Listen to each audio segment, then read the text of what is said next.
Hi friends, ಎಲ್ರಿಗೂ ನಮಸ್ತೆ. Vedic ಅಸ್ಟ್ರಾಲಜರ್ಗೆ ಸ್ವಾಗತ. ನಿಮಗೆ ಎಲ್ಲರೂ ಹೇಗಿದ್ದೀರಾ ಸ್ನೇಹಿತರೆ? ನಾನು ಚೆನ್ನಾಗಿದ್ದೀನಿ. ಐ ಹೋಪ್ ನೀವೆಲ್ಲರೂ ಚೆನ್ನಾಗಿದ್ದೀರಾ ಅಂತ ಅಂದ್ಕೊಂಡಿದ್ದೀನಿ. ಈ ವಿಡಿಯೋನ ಫಸ್ಟಿಂದ ಕೊನೆವರೆಗೂ ಸ್ಕಿಪ್ ಮಾಡದೆ ನೋಡಿ. ನಿಮ್ಗೆ ಇಷ್ಟ ಆದರೆ ಲೈಕ್ ಮಾಡಿ, ಶೇರ್ ಮಾಡಿ. ಹೊಸದಾಗಿ ನೋಡ್ತಾ ಇರೋರು ವೇದಿಕ್ ಅಸ್ಟ್ರಾಲಜರ್ಗೆ ಸಬ್ಸ್ಕ್ರೈಬ್ ಮಾಡ್ಕೊಳ್ಳಿ. ಹಾಗೆ ಪಕ್ಕದಲ್ಲಿರೋ ಬೆಲ್ಲೈಕನ್ ಕೂಡ ಕ್ಲಿಕ್ ಮಾಡಿ. ನಾವು ಹಾಕೋ ಪ್ರತಿಯೊಂದು ವಿಡಿಯೋ ನೋಟಿಫಿಕೇಷನ್ಗೆ ಬರುತ್ತೆ, ತಕ್ಷಣ ನೋಡ್ಬೋದು ಸ್ನೇಹಿತರೆ. ಹಾಗೆ ಈ ವಿಡಿಯೋ ಇಷ್ಟ ಆದರೆ ಓಂ ಶ್ರೀ ಗುರು ರಾಘವೇಂದ್ರಾಯ ನಮಃ ಅಂತ ಒಂದು ಕಮೆಂಟ್ ಕೊಡೋದನ್ನು ಖಂಡಿತ ಮರಿಬೇಡಿ ಸ್ನೇಹಿತರೆ. ನಾನು ಇವಾಗ ತಿಳಿಸ್ಕೊಡ್ತಾ ಇದ್ದೀನಿ ಮಕರ ರಾಶಿ ಬಗ್ಗೆ. ಬನ್ನಿ ಈ ವಿಡಿಯೋನ ಎಲ್ಲೂ ಸ್ಕಿಪ್ ಮಾಡದೆ ಪೂರ್ತಿಯಾಗಿ ನೋಡಿ ಅಂತ ಕೇಳ್ಕೊತೀನಿ ಸ್ನೇಹಿತರೆ. ಪ್ರೀತಿಯ ಮಕರ ರಾಶಿ ಆತ್ಮೀಯ ಸ್ನೇಹಿತರೆ, ನೀವು ಈಗ ಕೇಳಲಿರುವ ವಿಷಯ ಸಾಮಾನ್ಯ ಭವಿಷ್ಯವಾಣಿ ಅಲ್ಲ. ಇದು ನಿಮ್ಮ ಜೀವನದ ಒಳಗಿರುವ ಒಂದು ನಿಗೂಢ ಸತ್ಯವನ್ನು ಹೊರತೆಗೆಯಲಿರುವ ದೈವಿಕ ಸಂದೇಶ. ನೀವು ಇತ್ತೀಚೆಗೆ ಗಮನಿಸಿದ್ದೀರಾ, ನಿಮ್ಮ ಜೀವನದಲ್ಲಿ ಏನೋ ವಿಚಿತ್ರ ಬದಲಾವಣೆಗಳು ನಡೀತಾ ಇವೆ. ನೀವು ತುಂಬ ಶ್ರಮ ಪಡ್ತಾ ಇದ್ರೂ ಕೂಡ ಫಲ ತಡವಾಗಿ ಬರ್ತಾ ಇದೆ. ಕೆಲವೊಮ್ಮೆ ನೀವು ಎಲ್ಲವನ್ನ ಬಿಟ್ಟು ಹೋಗಬೇಕು ಅಂತ ನಿಮಗೆ ಅನಿಸುತ್ತೆ, ಆದರೆ ಮತ್ತೊಂದು ಕ್ಷಣದಲ್ಲಿ ನೀವು ಮತ್ತೆ ಎದ್ದು ನಿಲ್ತೀರಾ. ಇದು ನಿಮ್ಮ ಶಕ್ತಿಯ ಲಕ್ಷಣ. ಮಕರ ರಾಶಿಯವರೇ, ನೀವು ಸೋಲುವುದನ್ನು ತಿಳಿಯದವರು. ಆದರೆ ಈಗ ನಿಮ್ಮ ಜೀವನದಲ್ಲಿ ಒಂದು ದೊಡ್ಡ ತಿರುವು ಬರೋದಕ್ಕೆ ಸಿದ್ಧ ಆಗಿದೆ. ಈ ತಿರುವಿನ ಮುನ್ನ ಬ್ರಹ್ಮಾಂಡ ನಿಮಗೆ ಕೆಲವು ಸಂಕೇತಗಳನ್ನು ನೀಡುತ್ತೆ. ನೀವು ಇತ್ತೀಚೆಗೆ ನಿಮ್ಮ ಒಳಗಿನ ಧ್ವನಿಯನ್ನು ಹೆಚ್ಚು ಕೇಳ್ತಾ ಇದ್ದೀರಾ. ಏನೋ ನಿಮ್ಮ ಮನಸ್ಸು ಹೇಳ್ತಾ ಇದೆ, ಇದು ಸರಿಯಾದ ದಾರಿಯಲ್ಲ, ಆದರೆ ನೀವು ಅದನ್ನು ಕಡೆಗಣಿಸ್ತಾ ಇದ್ದೀರಾ. ಇದನ್ನೇ ನಿಮ್ಮ ದೊಡ್ಡ ಪರೀಕ್ಷೆ ಅಂತಾರೆ. ನೀವು ನಿಮ್ಮ ಮನಸ್ಸನ್ನು ನಂಬ್ತೀರಾ ಅಥವಾ ಹೊರಗಿನ ಪ್ರಭಾವಕ್ಕೆ ಒಳಗಾಗ್ತೀರಾ? ಇದು ನಿಮ್ಮ ಜೀವನದ ಪ್ರಮುಖ ಕ್ಷಣ.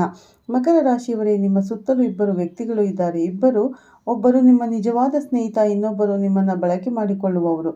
ಅವರು ನಿಮ್ಮ ಶ್ರಮದ ಫಲವನ್ನು ನೋಡಲು ಬಯಸುತ್ತಾರೆ, ಆದರೆ ನಿಮ್ಮ ಕಷ್ಟಗಳನ್ನು ಹಂಚಿಕೊಳ್ಳೋದಕ್ಕೆ ಬಯಸುವುದಿಲ್ಲ. ನೀವು ಇವರನ್ನು ಗುರುತಿಸುವುದಕ್ಕೂ ಆಗ್ತಿಲ್ಲ. ಆದರೆ ಒಂದು ಘಟನೆ ನಿಮ್ಮ ಮುಂದೆ ಸತ್ಯವನ್ನು ತೆರೆದಿಡುತ್ತೆ. ಆ ದಿನ ನೀವು ಯಾರನ್ನು ನಂಬಬೇಕು ಎಂಬುದು ಸ್ಪಷ್ಟವಾಗುತ್ತೆ. ನಿಮ್ಮ ಹಣದ ವಿಷಯದಲ್ಲಿ ಒಂದು ದೊಡ್ಡ ಬದಲಾವಣೆ ಬರ್ತಿದೆ. ನೀವು ಇಷ್ಟು ದಿನ ಮಾಡಿದ ಪರಿಶ್ರಮಕ್ಕೆ ಫಲ ಸಿಗೋದಕ್ಕೆ ಸಮಯ ಬಂದಿದೆ. ನೀವು ಪರೀಕ್ಷಿಸಿದ ಜಾಗದಿಂದ ಹಣ ಬರಬಹುದು, ಅಥವಾ ಒಂದು ಹಳೆಯ ಅವಕಾಶ ಮತ್ತೆ ನಿಮ್ಮ ಜೀವನಕ್ಕೆ ಬರುತ್ತೆ. ಆದರೆ ಇಲ್ಲಿ ಒಂದು ರಹಸ್ಯ ಇದೆ. ನೀವು ಹಣವನ್ನು ಹೇಗೆ ನಿರ್ವಹಣೆ ಮಾಡ್ತೀರಾ ಅಂತ ನಿಮ್ಮ ಭವಿಷ್ಯವನ್ನು ನಿರ್ಧರಿಸುತ್ತೆ. ನೀವು ಹಣವನ್ನು ಉಳಿಸಿಕೊಂಡರೆ ಅದು ಹೆಚ್ಚಾಗುತ್ತೆ. ನೀವು ಅದನ್ನು ಅಜಾಗರೂಕತೆಯಿಂದ ಖರ್ಚು ಮಾಡಿದರೆ ಅದು ಕಳೆದು ಹೋಗುತ್ತೆ. ಆದ್ದರಿಂದ ಈಗಿಂದಲೇ ನಿಮ್ಮ ಹಣದ ಬಗ್ಗೆ ಜಾಗೃತಿ ವಹಿಸಿ. ಮಕರ ರಾಶಿಯವರೇ, ನಿಮ್ಮ ಪ್ರೀತಿಯ ಜೀವನದಲ್ಲಿ ಒಂದು ಮೌನ ಕಥೆ ನಡೀತಾ ಇದೆ. ನೀವು ಯಾರನ್ನಾದರೂ ಮರೆತು ಬಿಡ್ತೀರಾ ಅಂತ ಅನ್ಕೋತೀರಾ, ಆದರೆ ಅವರು ಇನ್ನೂ ನಿಮ್ಮ ಬಗ್ಗೆ ಆಲೋಚನೆ ಮಾಡ್ತಾ ಇದ್ದಾರೆ.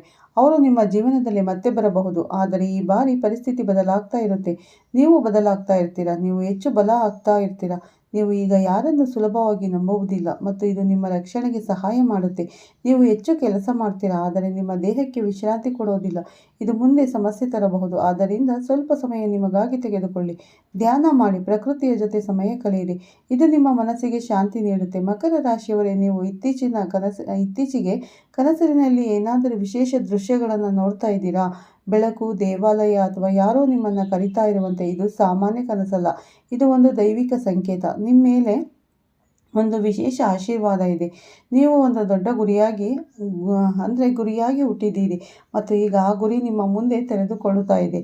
ನಿಮ್ಮ ಮಾತುಗಳಿಗೆ ಈಗ ಶಕ್ತಿ ಬಂದಿದೆ. ನೀವು ಏನು ಹೇಳ್ತೀರೋ ಅದು ನಿಜವಾಗುವ ಸಾಧ್ಯತೆ ಇದೆ. ಆದ್ದರಿಂದ ನಕಾರಾತ್ಮಕವಾಗಿ ಮಾತನಾಡಬೇಡಿ, ಸದಾ ಸಕಾರಾತ್ಮಕವಾಗಿ ಯೋಚನೆ ಮಾಡಿ. ನಾನು ಯಶಸ್ವಿಯಾಗ್ತೇನೆ, ನಾನು ಗೆಲ್ತೇನೆ ಅಂತ ಹೇಳಿ. ಇದು ನಿಮ್ಮ ಜೀವನವನ್ನು ಬದಲಾಯಿಸುತ್ತೆ. ಮುಂದಿನ 30 ದಿನಗಳಲ್ಲಿ ನಿಮ್ಮ ಜೀವನದಲ್ಲಿ ಅತ್ಯಂತ ಪ್ರಮುಖ. ಈ ದಿನಗಳಲ್ಲಿ ನೀವು ತೆಗೆದುಕೊಳ್ಳುವ ನಿರ್ಧಾರಗಳು ನಿಮ್ಮ ಮುಂದಿನ ವರ್ಷಗಳನ್ನು ನಿರ್ಧರಿಸುತ್ತೆ. ನೀವು ಹಳೆಯ ಭಯವನ್ನು ಹಿಡಿದುಕೊಳ್ಳುತ್ತಾ ಇದ್ದೀರಾ ಅಥವಾ ಹೊಸ ಅವಕಾಶವನ್ನು ಸ್ವೀಕಾರ ಮಾಡ್ತಿದ್ದೀರಾ? ಇದು ನಿಮ್ಮ ಆಯ್ಕೆ. ಆದರೆ ನೆನಪಿಡಿ, ಧೈರ್ಯವಂತರಿಗೆ ಮಾತ್ರ ದೊಡ್ಡ ಗೆಲುವು ಸಿಗುತ್ತೆ. ಮಕರ ರಾಶಿಯವರೇ, ನಿಮ್ಮ ಸುತ್ತಲೂ ಒಬ್ಬ ವ್ಯಕ್ತಿ ಇದ್ದಾರೆ. ಅವರು ನಿಮ್ಮ ಯಶಸ್ಸನ್ನು ನೋಡಿ ಅಸೂಯೆ ಪಡ್ತಾರೆ. ಅವರು ಹೊರಗೆ ನಿಮ್ಮ ಜೊತೆ ನಗ್ತಾರೆ, ಆದರೆ ಒಳಗೆ ನಿಮ್ಮ ವಿರುದ್ಧ ಯೋಚನೆ ಮಾಡ್ತಾ ಇರ್ತಾರೆ. ಅವರಿಂದ ಸ್ವಲ್ಪ ದೂರ ಇರಿ. ನಿಮ್ಮ ಯೋಜನೆಗಳನ್ನು ಯಾರಿಗೂ ಹೇಳಬೇಡಿ. ನಿಮ್ಮ ಯಶಸ್ಸನ್ನು ಮೌನವಾಗಿ ನಿರ್ಮಿಸಿ. ಇದು ನಿಮ್ಮ ಗೆಲುವಿನ ರಹಸ್ಯ. ನೀವು ಈಗ ಒಂದು ಹೊಸ ಅಧ್ಯಾಯಕ್ಕೆ ಕಾಲಿಟ್ಟಿದ್ದೀರಿ. ಈ ಅಧ್ಯಾಯದಲ್ಲಿ ನೀವು ನಿಮ್ಮ ನಿಜವಾದ ಶಕ್ತಿಯನ್ನು ಅರಿತೀರಿ. ನೀವು ನಿಮ್ಮ ಜೀವನವನ್ನು ನಿಮ್ಮ ನಿಯಂತ್ರಣದಲ್ಲಿ ಮಾಡ್ತೀರಿ. ಯಾರು ನಿಮ್ಮನ್ನು ತಡೆಯೋದಕ್ಕೆ ಸಾಧ್ಯ ಇಲ್ಲ. ಮಕರ ರಾಶಿಯವರೇ, ನೀವು ಒಂದು ಪರ್ವತದಂತೆ. ನೀವು ನಿಧಾನವಾಗಿ ಇರ್ತೀರಾ, ಆದರೆ ಒಂದು ಬಾರಿ ಮೇಲೆಗೆ ಹೋದರೆ ಯಾರು ನಿಮ್ಮನ್ನು ಕೆಳಕ್ಕೆ ತಳ್ಳೋದಕ್ಕೆ ಸಾಧ್ಯನೇ ಇಲ್ಲ. ನಿಮ್ಮ ಕತೆ ಹೊಸ ಭಾಗ ಈಗ ಪ್ರಾರಂಭ ಆಗ್ತಾ ಇದೆ. ನೀವು ಸಿದ್ಧರಾಗಿದ್ದೀರಾ? ನಿಮ್ಮ ಜೀವನವನ್ನು ಬದಲಾಯಿಸೋದಕ್ಕೆ ನಿಮ್ಮ ಕನಸುಗಳನ್ನು ನಿಜ ಮಾಡೋದಕ್ಕೆ ಕಮೆಂಟ್ಸ್ ಬಾಕ್ಸಲ್ಲಿ ನಾನು ಸಿದ್ಧ ಅಂತ ಹೇಳಿ ಬರೆಯಿರಿ ಮತ್ತು ಈ ಸಂದೇಶವನ್ನು ಸಂಪೂರ್ಣವಾಗಿ ಕೇಳಿ. ಯಾಕಂದರೆ ಇದು ಕೇವಲ ಒಂದು ವಿಡಿಯೋ ಅಲ್ಲ, ಇದು ನಿಮ್ಮ ಜೀವನದ ದಿಕ್ಕು ತೋರಿಸುವ ದೀಪ ಮತ್ತು ನಿಮ್ಮ ಭವಿಷ್ಯ ಈಗ ನಿಮ್ಮ ಕೈಯಲ್ಲೇ ಇದೆ. ಅದನ್ನು ನೀವು ಹೇಗೆ ರೂಪಿಸಿಕೊಳ್ತೀರಾ ಎಂಬುದು ನಿಮ್ಮ ಮೇಲೆ ಅವಲಂಬಿತ ಆಗಿದೆ. ನೆನಪಿಡಿ ಮಕರ ರಾಶಿಯವರೇ, ನೀವು ಸಾಮಾನ್ಯ ವ್ಯಕ್ತಿಯಲ್ಲ, ನೀವು ಒಂದು ಶಕ್ತಿ. ನಿಮ್ಮೊಳಗಿನ ಶಕ್ತಿ ಅನಂತ. ಅದನ್ನು ಎಚ್ಚರಗೊಳಿಸಿ ಮತ್ತು ನಿಮ್ಮ ಜೀವನವನ್ನು ಅದ್ಭುತಗೊಳಿಸಿ. ವಿಡಿಯೋ ಇಷ್ಟ ಆಯಿತು ಅಂದರೆ ವಿಡಿಯೋಗೆ ಒಂದು ಲೈಕ್ ಮಾಡಿ ಮತ್ತು ಶೇರ್ ಮಾಡಿ ಸ್ನೇಹಿತರೆ. ಈ ವಿಡಿಯೋಗೆ ಒಂದು ಓಂ ಶನೇಶ್ವರಾಯ ನಮಃ ಅಥವಾ ಓಂ ಶ್ರೀ ಗುರು ರಾಘವೇಂದ್ರಾಯ ನಮಃ ಅಂತ ಒಂದು ಕಮೆಂಟ್ ಮಾಡೋದನ್ನು ಖಂಡಿತ ಮರಿಬೇಡಿ ಸ್ನೇಹಿತರೆ. ಮತ್ತು ಹೊಸದಾಗಿ ನೋಡ್ತಾ ಇರೋರು ಹಾಗೆ ನಮ್ಮ ಚಾನಲ್ಗೆ ಸಬ್ಸ್ಕ್ರೈಬ್ ಮಾಡ್ಕೊಳ್ಳಿ. ಪಕ್ಕದಲ್ಲಿರೋ ಬೆಲ್ಲೈಕನನ್ನು ಕ್ಲಿಕ್ ಮಾಡಿ. ನಾನು ಹಾಕೋ ಪ್ರತಿಯೊಂದು ವಿಡಿಯೋ ನೋಟಿಫಿಕೇಷನ್ಗೆ ಬರುತ್ತೆ ಸ್ನೇಹಿತರೆ. ನೋಡೋದ್ರಲ್ಲ, ನಿಮ್ಮ ಜೀವನದಲ್ಲಿ ಬರುವ ಹೊಸ ವ್ಯಕ್ತಿಗಳ ಆಗಮನ ಯಾವ ಫಲಗಳನ್ನು ನೀಡುತ್ತೆ ಅನ್ನೋ ಸಂಪೂರ್ಣ ಮಾಹಿತಿಯನ್ನು ಈ ವಿಡಿಯೋದಲ್ಲಿ ಶೇರ್ ಮಾಡಿದ್ದೀನಿ. ಈ ವಿಡಿಯೋನ ಎಲ್ಲೂ ಸ್ಕಿಪ್ ಮಾಡದೆ ಪೂರ್ತಿಯಾಗಿ ನೋಡಿ. ಹಾಗೆ ಇಷ್ಟ ಆದರೆ ಲೈಕ್ ಮಾಡೋದನ್ನು ಖಂಡಿತ ಮರಿಬೇಡಿ. ಮತ್ತೆ ಸಿಗ್ತೀನಿ ನಿಮಗೆ ಉತ್ತಮ ರಾಶಿ ಭವಿಷ್ಯದೊಂದಿಗೆ. ಅಲ್ಲಿವರೆಗೂ ಎಲ್ಲರಿಗೂ ಬಾಯ್ ಸ್ನೇಹಿತರೆ. ಎಲ್ಲರಿಗೂ ಒಳ್ಳೆಯದಾಗಲಿ ಅಂತ ದೇವರಲ್ಲಿ ಪ್ರಾರ್ಥನೆ ಮಾಡ್ತೀನಿ. ಮತ್ತೆ ಸಿಗ್ತೀನಿ ಉತ್ತಮ ರಾಶಿ ಭವಿಷ್ಯದೊಂದಿಗೆ. ಎಲ್ಲರಿಗೂ ಧನ್ಯವಾದಗಳು ಸ್ನೇಹಿತರೆ. ಎಲ್ಲರಿಗೂ ಒಳ್ಳೆಯದಾಗಲಿ ಅಂತ ನಾನು ಕೂಡ ದೇವರಲ್ಲಿ ಪ್ರಾರ್ಥನೆ ಮಾಡ್ತೀನಿ.